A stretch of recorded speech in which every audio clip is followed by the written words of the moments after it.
Salam damai sejahtera dalam kasih Tuhan. Saudara, bahagia sekali kita bisa berjumpa, dan saya Pendeta Lukas Eko Sukoco siap untuk mendampingi Ibu Bapak dan Saudara dalam RHI Renungan Hari Ini. RHI Renungan Hari Ini dari Padepokan Diakonia Mitra Kinasih GKJ Purworejo. Saudara, pada saat ini saya akan angkat satu tema, yaitu setiti ngati-hati hidup di zaman ini. Setiti ngati-hati hidup di zaman ini. Saudara, mengapa tema ini dipilih? Saudara tahu bahwa hidup di zaman ini tidak begitu mudah. Tidak hanya kesulitan, sakit penyakit, tapi juga persoalan-persoalan sosial, bahkan ekonomi dan kemasyarakatan. Dan kita akan lihat dari teks Alkitab bagaimana seharusnya orang beriman itu bersikap di tengah zaman yang tidak menentu, di tengah kesulitan dan persoalan. Maka kita punya patokan yang jelas. Saudara, saya berharap ini akan menjadikan kekuatan iman buat kita, dan oleh sebab itu saya mengajak kita, mari cermati bagian-bagian dari Alkitab dalam perenungan saat ini. Saya Pendeta Lukas Eko Sukoco siap mendampingi. Tuhan berkati. Mari kita siapkan diri. Saudara, marilah kita bersama membuka dari kitab Efesus. Efesus pasal 5. Ayat 14 sampai dengan 16. Saya ulangi, Efesus 5 ayat 14 sampai dengan 16. Yang demikianlah sabda Tuhan. Itulah sebabnya dikatakan, bangunlah hai kamu yang tidur, dan bangkitlah dari antara orang mati, dan Kristus akan bercahaya atas kamu. Karena itu, perhatikanlah dengan seksama bagaimana kamu hidup. Janganlah seperti orang bebal, tetapi seperti orang arif. Dan pergunakanlah waktu yang ada, karena hari-hari ini adalah jahat. Efesus 5 ayat 14 sampai dengan 16. Saudaraku yang terkasih di dalam Tuhan, istilah tidur setara dengan mati dalam ayat 14. Itulah sebabnya tempat orang mati disebut dalam bahasa Jawa pesarean. Dari kata dasar sare artinya tidur. Tempat untuk tidur panjang, pesarean. Karena diyakini bahwa orang mati pada saatnya akan dibangkitkan. Tapi yang dimaksud dalam ayat 14, saudara, saya beritahu, bahwa yang dimaksud bangunlah kamu yang tidur, bangkit dari antara orang mati, itu adalah gambaran iman. Orang yang imannya tidur, orang yang imannya mati, orang yang tidak disinari oleh kuasa Juru Selamat Yesus Kristus. Maka ayat 14 dikatakan, bangunlah kamu yang tidur, bangkitlah dari antara orang mati. Itu adalah panggilan pertobatan. Datanglah, bertobatlah di dalam Tuhan Yesus. Itu syarat pertama, saudara. Pertobatan. Kalau panggilan bisa diterima, bisa ditolak. Ada telepon berdering.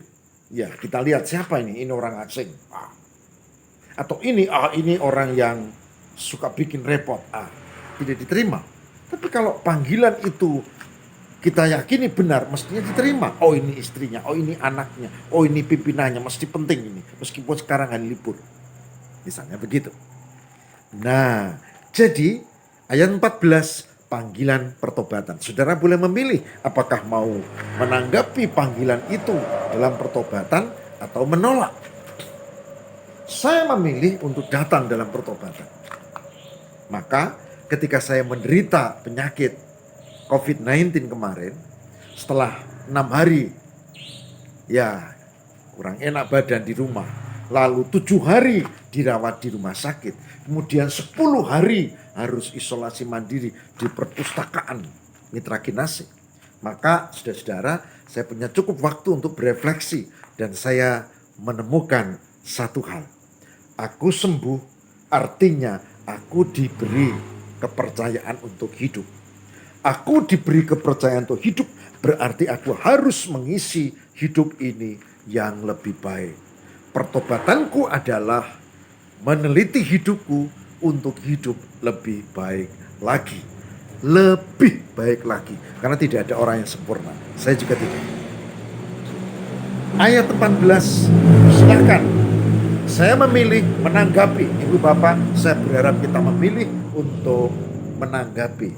Bangkit dari yang tidur, bangkit dari antara orang mati, dan percaya di dalam Yesus dengan iman yang hidup. Yang kedua, ayat 15.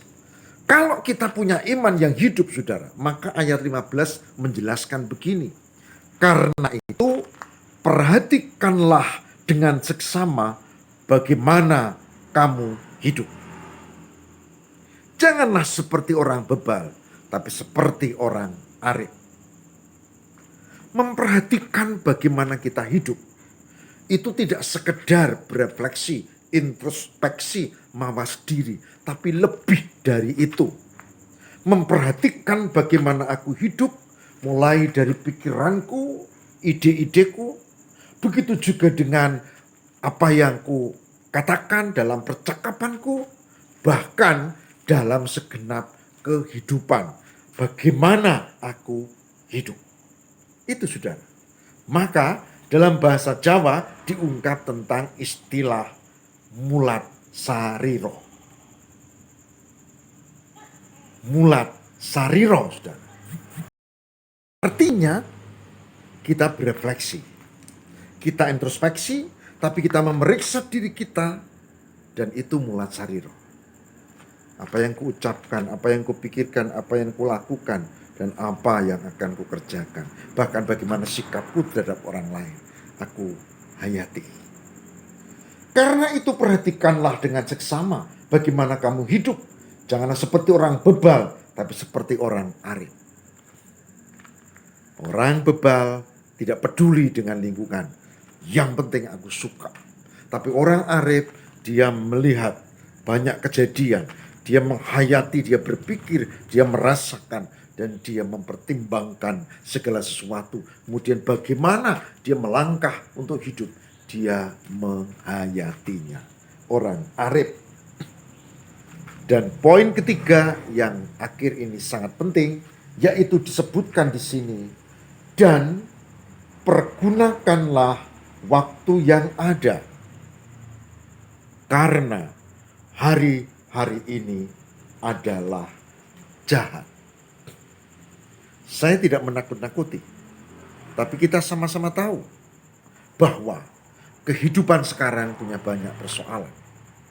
Hari-hari ini adalah jahat. Berarti kita menghadapi banyak pergumulan, kesulitan, persoalan yang luar biasa.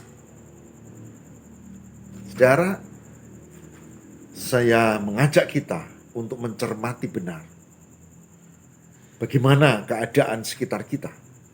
Bukan sekedar sakit penyakit dan ekonomi, tapi bagaimana situasi kemasyarakatan, situasi sosial.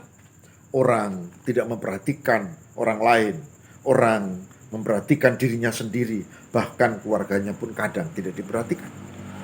Coba lihat sekitar kita, orang beragama, tapi apakah ucapannya mencerminkan ajaran agama yang benar? Orang beragama, tapi apakah perilakunya mengungkapkan jati dirinya sebagai orang yang percaya, orang yang beriman, orang yang menyembah kepada Allah? Tidak, saudara. Saya pernah mendengar ada orang melakukan ceramah agama mengumpat-umpat. Dan saya tidak mengerti bagaimana orang yang ceramah agama mengumpat. Saya pernah mendengar orang berdoa berdoa kepada Tuhan tentu, tapi dia mendoakan supaya pemimpin ini. Saudara, doa itu pasti hal yang baik. Kalau yang tidak baik itu namanya mengutuk. Dia tidak bisa membedakan antara doa dan mengutuk. Mendoakan yang jahat kepada pemimpinnya. Saudara, perhatikan masalah sosial kita yang banyak. Agama harusnya membawa orang pada baik. Tapi lihat, agama menjadi landasan orang untuk berbuat hal yang tidak baik. Mencelakakan orang lain. Misalnya. Oleh sebab itu, mari kita tanggapi panggilan pertobatan. Mari kita waspada dalam hidup mulat sariro. Dan yang terakhir, mari kita menyadari bahwa hidup kita punya banyak pergumulan. Dan Tuhan mengajak kita melalui firman hari ini supaya kita mampu untuk menjaga diri kita dengan benar. Tuhan memberkati. Mari kita berdoa. Tuhan, berkatilah, mampukan kami untuk hidup dalam pertobatan di dalam Yesus. Tuhan, berkatilah, mampukan kami untuk bijak dalam menghadapi dan mengarungi hidup yang penuh kesulitan, persoalan, masalah, dan rupa-rupa ancaman, bahkan bahaya. Tuhan, bimbinglah dan sertailah kami. Tak hanya itu, bimbinglah kami untuk bisa menghayati kehidupan, menyadari hari-hari yang penuh persoalan, hari-hari yang jahat ini. Bila Tuhan menyertai, Roh Kudus memberkati, maka kami akan dimampukan untuk menghadapi kehidupan dengan dan bersama Tuhan. Berdoa untuk yang masih terbaring sakit. Berdoa untuk yang fisiknya cukup sehat, tapi pergumulan, kesulitan batin, penderitaannya juga hebat. Tolonglah ya Allah. Berdoa untuk yang berduka, kehilangan orang-orang yang dikasihi. Berdoa untuk yang menghadapi banyak persoalan, terutama ekonomi juga. Tolonglah ya Allah. Kami mohon, kuatkanlah kami. Jadikanlah kami bijak menanggapi pertobatan dan waspada menjalani kehidupan. Demi Kristus pengantara kami. Haleluya. Amin.